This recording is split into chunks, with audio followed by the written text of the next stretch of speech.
করলে আসমানের মালিক আল্লাহ তাআলা নারাজ হয়ে যান। এক নাম্বার হলো আল্লাহ তাআলার কর্তৃক দেওয়া পথ, আর আরেকটি হলো আল্লাহ তাআলার দেওয়া নিষিদ্ধ পথ। একটা হালাল পন্থা, হালাল রাস্তা, আর একটা হারাম পন্থা, হারাম রাস্তা।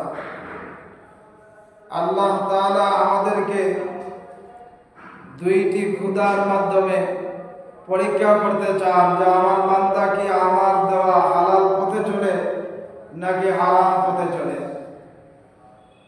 যারা আল্লাহ তাআলার দেওয়া হালাল পথে চলবে, রব্বুল আলামিনের পক্ষ থেকে তারা পুরস্কৃত হবে। আর যারা আল্লাহ তাআলার নিষিদ্ধ পথে চলবে, তারা পুরস্কৃত হবে না, তারা অশান্তির সম্মুখীন হবে, জাহান্নামের আযাবে নিপতিত হবে।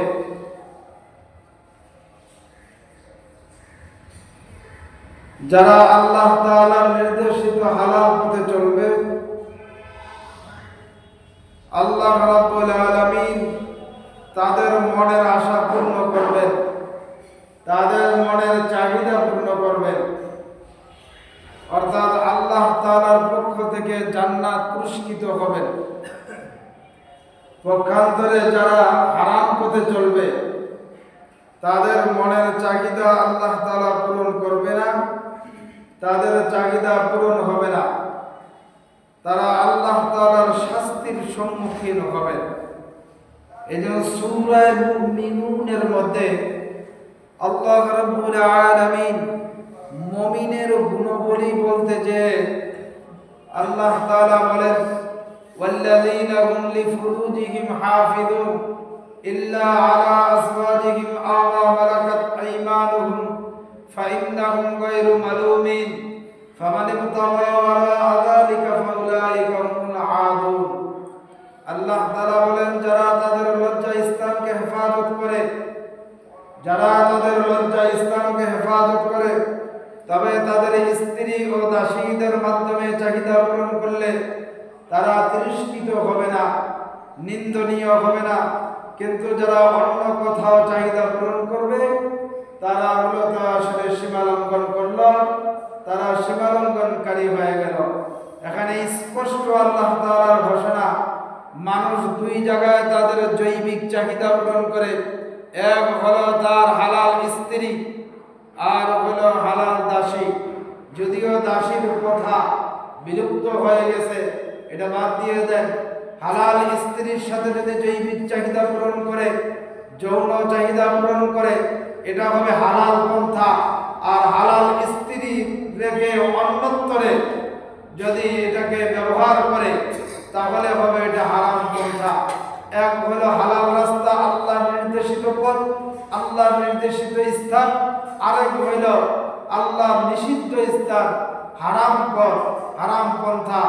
দুইটা দুই দিক, দুইটা লাইন। কেউ যদি হালালটা গ্রহণ করে, এর দ্বারা সে আল্লাহর কাছে পুরস্কৃত হবে, হারামটা গ্রহণ করলে শাস্তির সম্মুখীন হতে হবে। এজন্য আল্লাহ তাআলা আমাদেরকে যে জৈবিক চাহিদার ক্ষুধা দিয়েছেন, যৌন চাহিদার যে ক্ষুধা দিয়েছেন, এই ক্ষুধা দিয়ে আমাদেরকে পরীক্ষা করতে চান। আমার কোন বান্দা আমার নির্দেশিত যে জায়গার মধ্যে হালাল, যে জায়গাটা হালাল স্ত্রীর সাথে সে জৈবিক চাহিদা পূরণ করলো, নাকি হারাম যেটা আমি আল্লাহ তাআলা নিষিদ্ধ করেছি ওইখানে তার জৈবিক চাহিদা পূরণ করলো। দুইটা দুই লাইন। যদি আল্লাহ নির্দেশিত পথে হয়, তা আসমানের মালিক আল্লাহ তাআলা খুশি হয়ে যায়। আর যদি আল্লাহর নির্দেশিত পথে না হয়, হারাম পথে হয়ে যায়, তাহলে আল্লাহ তাআলা পুরস্কৃত করবেন না। আল্লাহ তাআলা রাগান্বিত হয়ে যাবেন, তিনি নারাজ হয়ে যান বান্দার উপরে। আল্লাহ তাআলার শাস্তির সম্মুখীন তারা হয়ে যাবে। এই তেমনি ভাবে আল্লাহ তাআলা আমাদেরকে আরেকটি ক্ষুধা দিয়েছেন, সেটি হলো পেটের ক্ষুধা। এই পেটের ক্ষুধা নিবারণের জন্য দুইটি লাইন আছে, দুইটি রাস্তা আছে। এক হলো আল্লাহ তাআলার নির্দেশিত হালাল রাস্তা, আরেকটা হলো আল্লাহ তাআলার নিষিদ্ধ হারাম রাস্তা।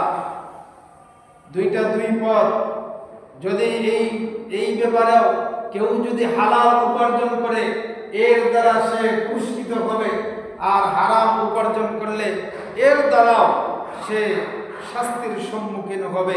এই জন্য আমরা হালাল উপার্জন করব। হালাল উপার্জন সম্পর্কে আজকে আপনাদের সামনে কিছু কথা আরজ করার জন্য সংক্ষিপ্তভাবে কিছু কথা আপনাদের সামনে আরজ করব।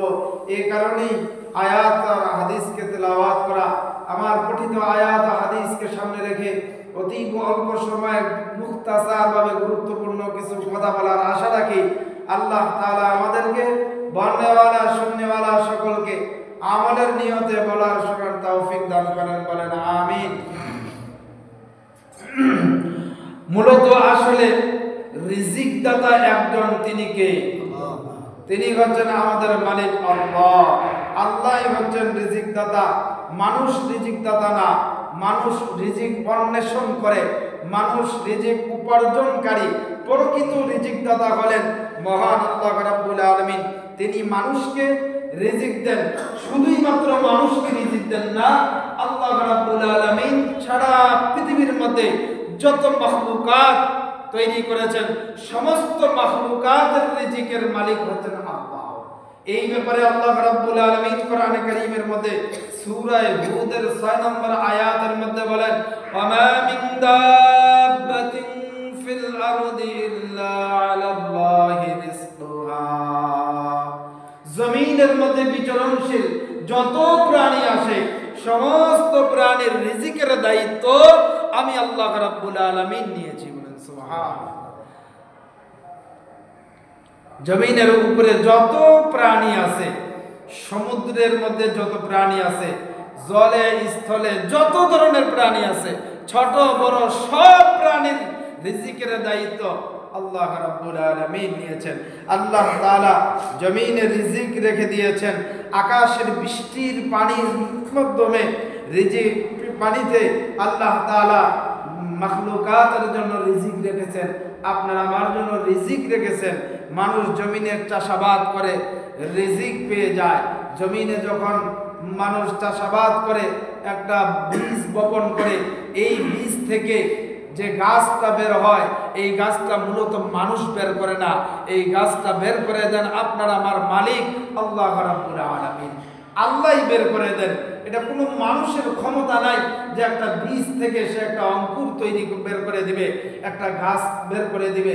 এটা মানুষের কোনো ক্ষমতা নাই।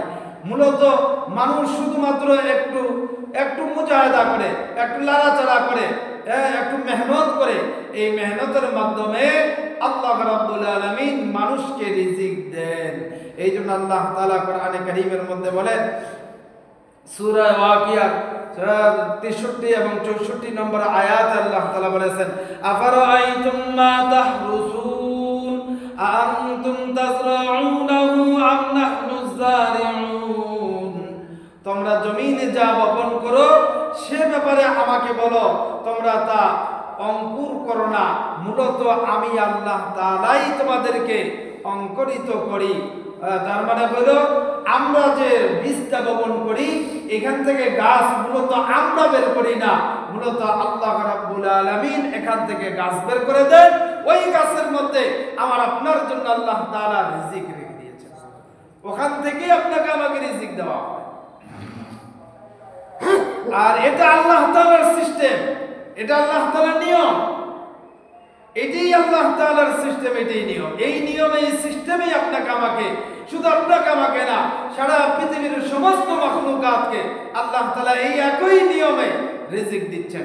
একটা পাখি সকালবেলা যখন সে ঘর থেকে বের হয়, সে যদি ঘরেই বসে থাকে তো সে রিজিক পাবে না। রিজিক তো আল্লাহ তাআলা তার জন্য বিভিন্ন জায়গায় ফিট করে দিয়েছেন। এবার ওই পাখিটা তার ঘর থেকে ডানার মাধ্যমে সে উড়াল দিয়ে যে তার রিজিককে সে গ্রহণ করে। ঠিক তেমনি ভাবে আপনাকে আমাকে আল্লাহ তাআলা রিজিক দিয়েছেন। কোথায়, কোন জায়গায়, কি পরিমাণ দিয়েছেন এটা আল্লাহ তাআলা বলেন নাই, কিন্তু রিজিক দিয়েছেন। এই রিজিকটাকে আপনাকে আমাকে মেহনত করে নিতে হবে, উপার্জন করে আপনাকে আমাকে নিতে হবে, একটু মুজাহিদা করতে হবে। তার মানে হলো আপনার দায়িত্ব শুধু প্লেট নিয়ে দাঁড়িয়ে থাকা, আপনার দায়িত্ব শুধু দোকানটা খুলে বসা, আপনার দায়িত্ব শুধু ঘর থেকে অফিস পর্যন্ত যাওয়া, আপনার দায়িত্ব শুধু ঘর থেকে জমিনে যে একটু হাল দেওয়া, একটু বীজটা বপন করে দেওয়া, বাকি সম্পূর্ণ দায়িত্ব আল্লাহর। আপনার দায়িত্ব এতটুকু, এটা আল্লাহ তাআলার সিস্টেম। এই নিয়মেই আল্লাহ তাআলা মানুষকে পরিশ্রমের মাধ্যমে আল্লাহ তাআলা এই রিজিক দান করেন। এই জন্য উপার্জনের ক্ষেত্রে পদ্ধতিটা হলো দুইটা, এক হলো হালাল পদ্ধতি, আরেক হলো হারাম পদ্ধতি। একটা পদ্ধতি হলো আল্লাহর নির্দেশিত পথ, আরেকটি হলো আল্লাহ তাআলার নিষিদ্ধ পথ। রিজিকটা অন্বেষণ করতে হবে মূলত হালাল পন্থায়, হালাল ভাবে রিজিক অন্বেষণ করা। আল্লাহ তাআলা তো আপনাকে আমাকে বহু জায়গায় রিজিক ছড়িয়ে দিয়েছেন। এখন এই রিজিকটাকে হালাল পন্থায় উপার্জন করতে হবে, রিজিকটাকে আবার হারাম পন্থায় উপার্জন করা যাবে না। হারাম পন্থা বলতে অনেক ধরনের হারাম পন্থা হতে পারে, সুদ, ঘুষ, চুরি, ডাকাতি, এর 2 নম্বরে যত পন্থা আছে, এই সব পন্থাগুলো হইল এগুলো হারাম পন্থা। আর হালাল ভাবে উপার্জন করা, যেটা আল্লাহ তাআলা নির্দেশিত পথ, কাউকে কষ্ট না দিয়ে নিজে হালাল ভাবে উপার্জন করা, মিথ্যা এটার সাথে সংযোগ না করা, মিথ্যার সাথে এইভাবে উপার্জন না করা, এইভাবে হালাল পন্থায় আপনাকে আমাকে রিজিক অন্বেষণ করতে হবে, রিজিক তালাশ করতে হবে।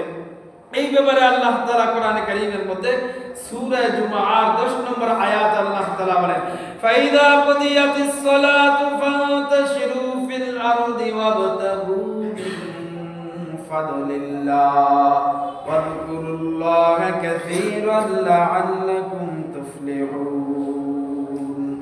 আল্লাহ তাআলা এই আয়াতের মধ্যে স্পষ্ট ঘোষণা দিয়েছেন, বান্দা তোমরা আমার হুকুম, আমার নির্দেশ যে নামাজ, এই নামাজ শেষ করার পরেই তোমরা আমার পৃথিবীতে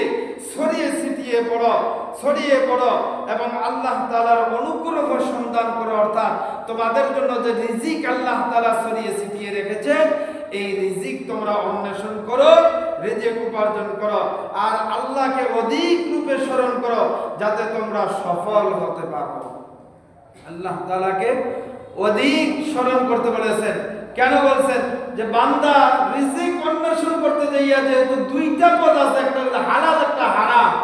আপনি যদি আল্লাহর স্মরণ রেখে, আল্লাহকে স্মরণ রেখে যদি আপনি উপার্জন করেন, তাহলে আপনার উপার্জনটা হালাল পন্থায় রাস্তায় উপার্জন করা সহজ হবে।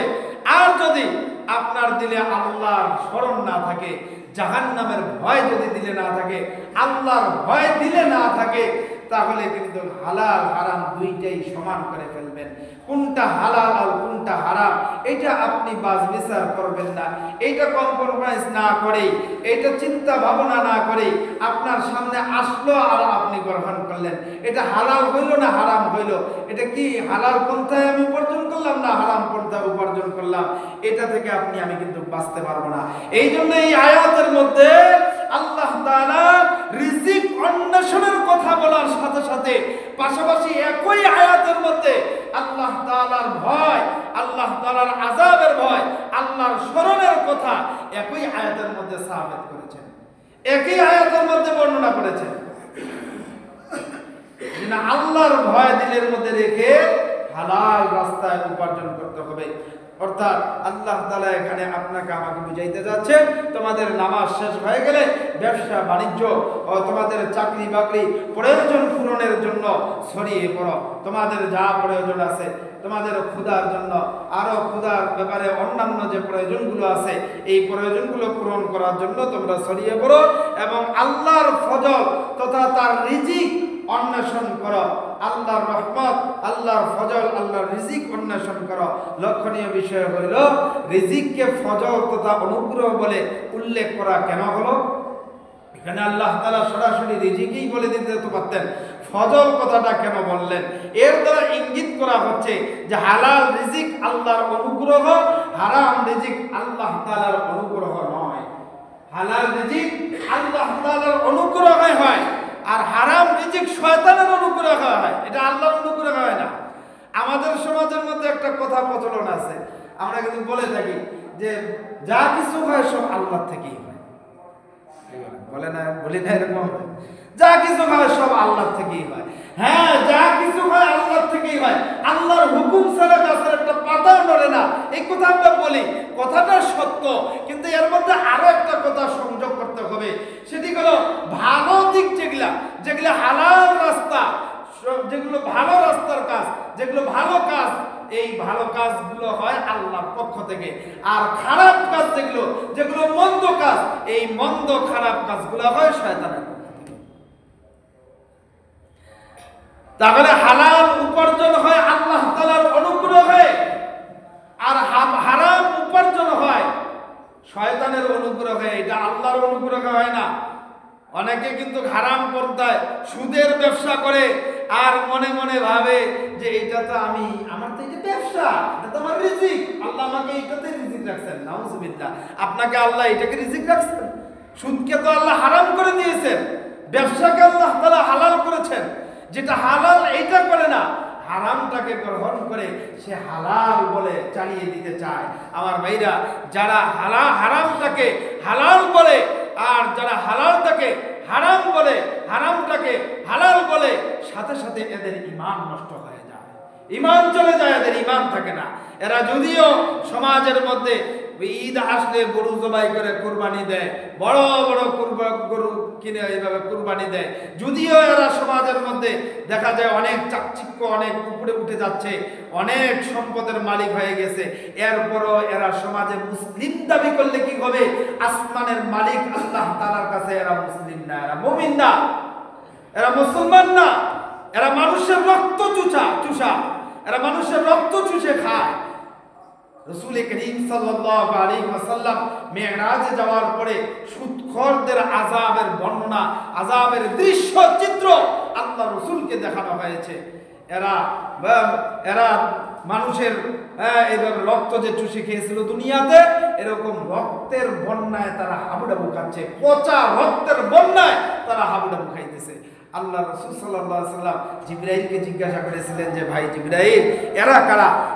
জিবরাইল বলেছেন যে ইয়া রাসূলুল্লাহ, এরা হলো আপনার ওই উম্মতরা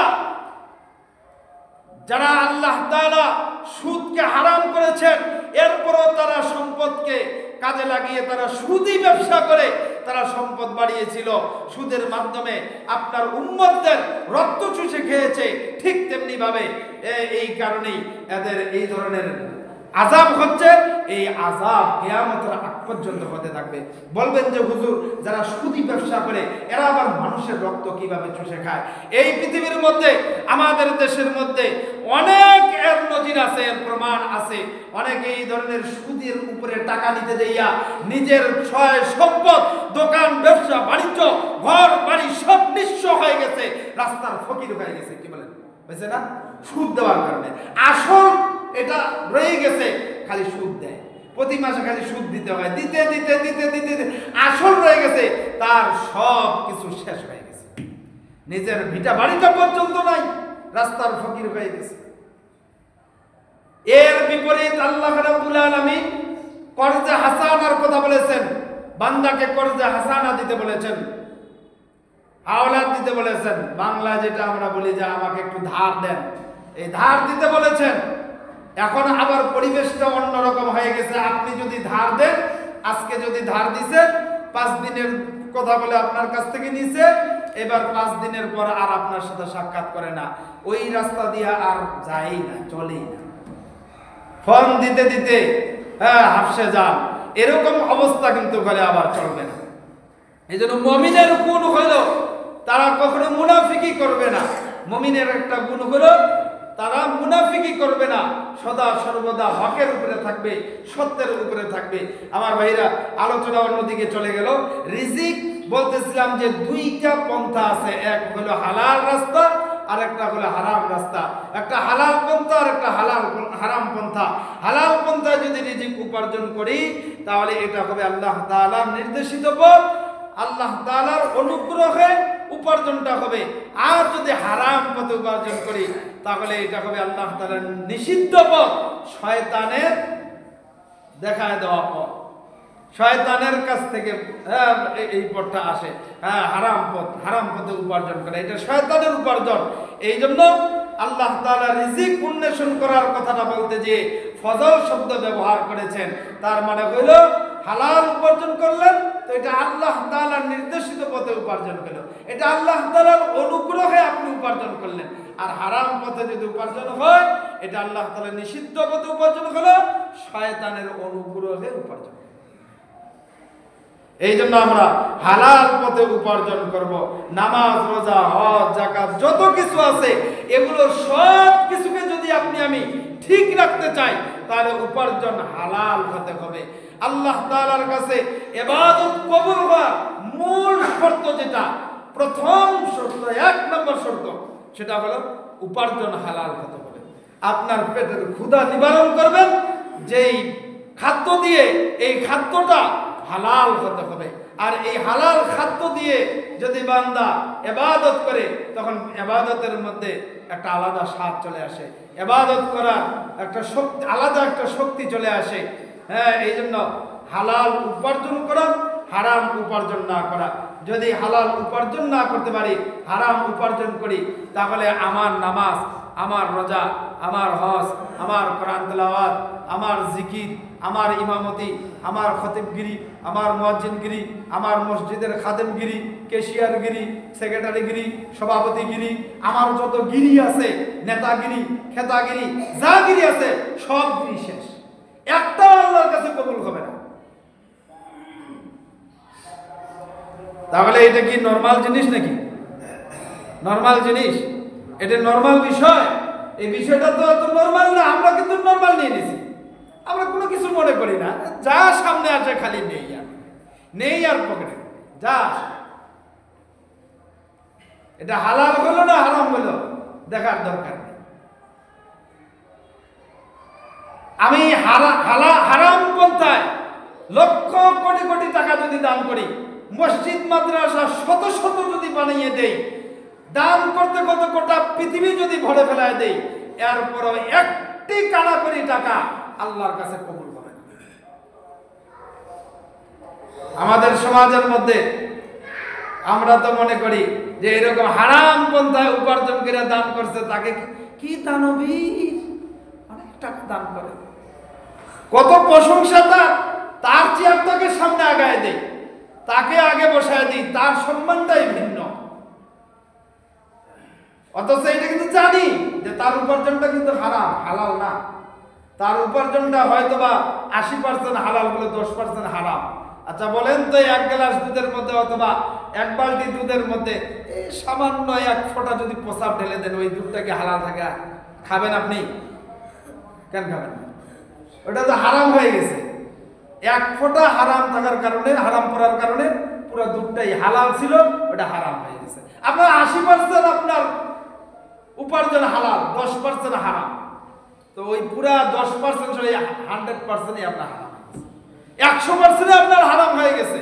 এখন ওখান থেকে আপনি যতই মসজিদে দান করেন, মাদ্রাসা দান করেন, যত আপনি মসজিদ মাদ্রাসা বানিয়ে দেন, গরিবদেরকে, মিসকিনদেরকে সহযোগিতা, লাভ নাই, কোনো লাভ নাই। এই জন্য সাবধান, হালাল ভাবে উপার্জন করা রাখবে। আমাদের উপার্জনটা যেন হালাল হয়, আর হালাল ভাবে উপার্জন করা এটা ফরজ, এটা ফরজ নির্দেশ। নামাজ যেরকম ফরজ, রোজা যেরকম, রমজানের রোজা যেরকম ফরজ, যাকাত যেরকম ফরজ, ঠিক তেমনি হালাল উপার্জন করা এটাও ফরজ। মূলত আসলে ওই ইবাদতগুলোর আগে উপার্জনটা হারাম, হালাল হইতে হবে, এটাই ফরজ আগে, হালাল উপার্জন করা। এই জন্য হালাল রিজিকের পদ্ধতি আল্লাহ রাসূল সাল্লাল্লাহু আলাইহি ওয়াসাল্লাম আমাদেরকে বাতিয়ে দিয়েছেন, যেটা পরিশ্রমের মাধ্যমে হয়, পারিশ্রমিক, পরিশ্রমের মাধ্যমে যেটা বিনিময় হয় এটা হয় হালাল। আর যেটা অপরিশ্রম হয়, শুদ্ধ অপরিশ্রম, পরিশ্রম করা লাগে না, আপনার বাড়িতে যাইয়া তারপরে নিয়ে আসে, আপনাকে খুঁজা তারপরে নেয়, এটা পরিশ্রম না। এটা এই পরিশ্রমকে আল্লাহ পরিশ্রম বলে না। পরিশ্রম হলো আপনার গায়ের ঘাম ঝরাইতে হবে, আপনি পেরেশানি হবেন, মেহনত করবেন, ঘর থেকে বের হবেন, এটাকে পরিশ্রম বলা হয়। এই পরিশ্রমের মাধ্যমে, পরিশ্রমের বিনিময়ে যেটা উপার্জন হবে, এইভাবে এইটাকে বলা হয় হালাল উপার্জন। এই জন্য হালালভাবে যদি আমরা উপার্জন করি তাহলে মুমিনদের জন্য আল্লাহ তাআলা হালাল উপার্জনের মাধ্যমে সমস্ত ইবাদত আল্লাহ তাআলার কাছে কবুল হবে। আর যদি হারামভাবে উপার্জন হয়, যত ইবাদত করছি কোনো ইবাদতই আল্লাহ তাআলার কাছে কবুল হবে না।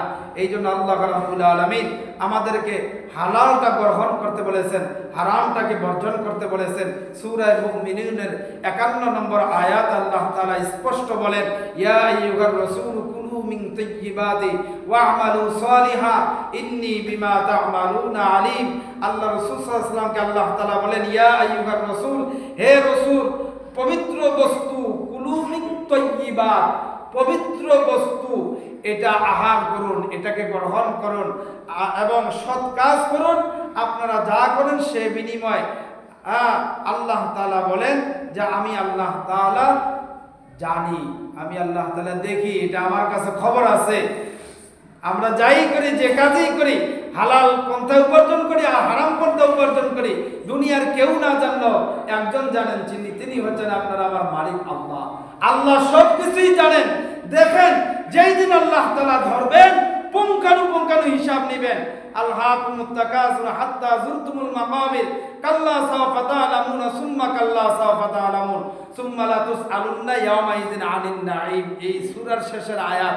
এই সূরার মধ্যে আল্লাহ তাআলা বলেছেন, বান্দার পেটের ক্ষুধা ততক্ষণ পর্যন্ত নিবারণ হবে না যতক্ষণ পর্যন্ত কবরের মাটি তার মুখের মধ্যে যাবে না। বান্দার এই পেটের ক্ষুধার কারণে, এই পেটের ক্ষুধার লোভে পড়া হালাল হারাম তমিজ করে না, হালাল হারাম দেখে না, যেই দিক থেকে আসে ওই দিক থেকেই গ্রহণ করে। হারামও খায়, হালালও খায়। হারাম হারাম বুঝে না, হারাম হালাল এটা বুঝে না সে। সুম্মা লা তুসআলুন্না ইয়াওমাইযিন আনিন নাঈম। আপনি দুনিয়ার মধ্যে হালালও খাইলেন, হারামও খাইলেন, আপনাকে পুঙ্খানুপুঙ্খানু হিসাব আল্লাহ তাআলার কাছে দিতে হবে। এক জাররা পরিমাণ হিসাব থেকে আল্লাহ তাআলার থেকে পাস হওয়ার কোনো সুযোগ নাই, বাঁচার কোনো সুযোগ নাই। এই জন্য মুহতারাম হাজিরিন, আল্লাহ তাআলা আমাদেরকে হালালটা গ্রহণ করতে বলেছেন, হারাম বর্জন করতে বলেছেন। সর্বত্র আমরা হারামকে বর্জন করব, হালালকে উপার্জন করব। হারামের আযাব এত বেশি হবে, আল্লাহ জাহান্নামের আযাবের এত কঠোরতা, এত কঠিন যে সুদের ব্যাপারে তো বলা হয়েছে সর্বনিম্ন 41 বার নিজের ঔরসজাত মা তার সাথে জিনা করা, বলেন নাউজুবিল্লাহ। চিন্তা করতে পারছেন? সর্বনিম্ন এটা যদি আযাব হয়, এর থেকে বড় তার আযাবটা কত বড় কঠিন। এজন্য হারাম পন্থায় উপার্জন করবে তো এইটার আযাব অনেক বড় কঠিন আযাব, এটা সহ্য করার মতো আমাদের ক্ষমতা নাই। এই অবস্থা, এই আযাবের কথা একটা মুমিন যখন জানবে, সে যখন বুঝতে পারবে, তখন সে না খেয়ে থাকলেও সে সুদ গ্রহণ করবে না, সুদ দিবেও না, সুদ দিবেও না। সে না খেয়ে মরে যাবে, এরপর হারামটা গ্রহণ করবে না, হালাল গ্রহণ করবে। এই জন্য আমার ভাইরা, আপনি আমি আপনারা আমার জীবনের প্রতিটা পদে পদে, প্রতিটা জায়গায় কাজ ও কর্মের মধ্যে হারাম পন্থা যেটা, এটাকে বর্জন করে দিব, হালাল পন্থাটাকে গ্রহণ করব। হালালের মধ্যে আল্লাহ তাআলা রেখেছেন শান্তি, সুখ, শান্তি, সমৃদ্ধি আল্লাহ তাআলা হালালের মধ্যে রাখছেন। আর যত অশান্তি, যত জুলুম, নির্যাতন, যত অশান্তি, এটা রাখছেন হলো হারামের মধ্যে। এই জন্য হারাম পন্থা, হারাম রাস্তা থেকে আল্লাহ তাআলা আমাদেরকে হেফাজত করেন। আমাদের রিজিককে, আমাদের উপার্জনকে, সমস্ত উপার্জনগুলোকে আল্লাহ তাআলা হালাল পন্থা উপার্জন করার তৌফিক দান করেন। যারা শুনুন কাবলা নামাজ